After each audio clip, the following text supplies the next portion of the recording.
Good morning to all of you. This is Rohit Meher and I welcome all of you to the academic channel of Badri Prasad Group of Institution. Today we are going to discuss the same subject UEET and topic is Faraday's law of electrolysis. Okay. So in the previous class we have discussing about the application of one of the application of electrolysis that is called electroplating. In electroplating, what we have discussed? We have discussed that how the metal is deposited on the surface of the other metal. In this process, the amount of electrolyte is deposited on the other surface of the metal. So, how much amount of electrolyte is deposited on the other surface of the metal is known by the law which is called Faraday's law of electrolysis. Faraday's deduced two laws regarding the electrolysis, that is Faraday's first law of electrolysis and Faraday's second law of electrolysis.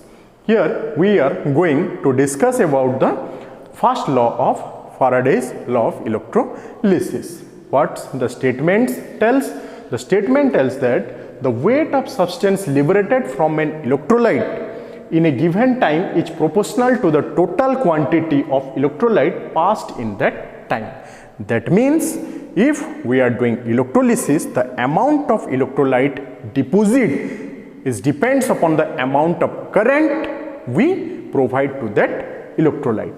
In the other word, we can tell that the more electricity is provided to the electrolytic process, the more amount of substance will be deposited on the surface of the metal. Let me tell you the mathematical deduction of the Faraday's law of electrolysis. First law, if W is the weight of substance liberated in gram, let us take W is the weight of substance liberated in gram when we are doing electrolysis. W is directly proportional to Q.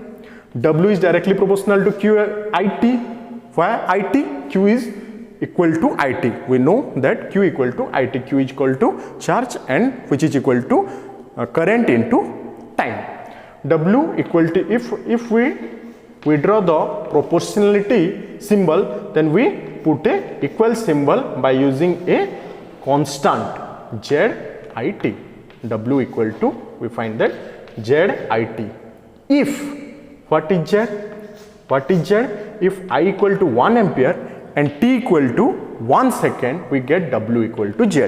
Z is nothing but the electrochemical equivalent of the substance. What is electrochemical equivalent? It is the amount of that substance by weight liberated in a unit time by the passage of unit current. That means when we give 1 ampere of current and that 1 ampere of current is processed for 1 second, at that time the amount of substance liberated to the surface of the metal is called the equivalent, electrical equivalent, electrochemical equivalent of that substance. So, Z is this and its unit is milligram per coulomb or gram per coulomb. Wow, how we get gram per coulomb? As we know that W equal to ZIT. So, Z equal to W by IT. Okay, W is the gram or milligram, the unit of W or the unit of weight is gram or milligram and the unit of IT is coulomb. So, we get the unit of the electrochemical equivalent of a substance is gram per coulomb and milligram per coulomb. The electrochemical equivalent of substances depends to the nature of electrolyte. That means for different electrolyte, the electrochemical equivalent of the substance or the electrochemical equivalent of the electrolyte is different. For copper, in copper sulfate solution, the electrochemical equivalent of copper is different to the copper of the, in copper cyanide solution, the electrochemical equivalent of the copper is different from the copper sulfate solution. Okay, that's much from the today class. In the next class, we will discuss about the second law of Faraday's law of electrolysis. Thank you.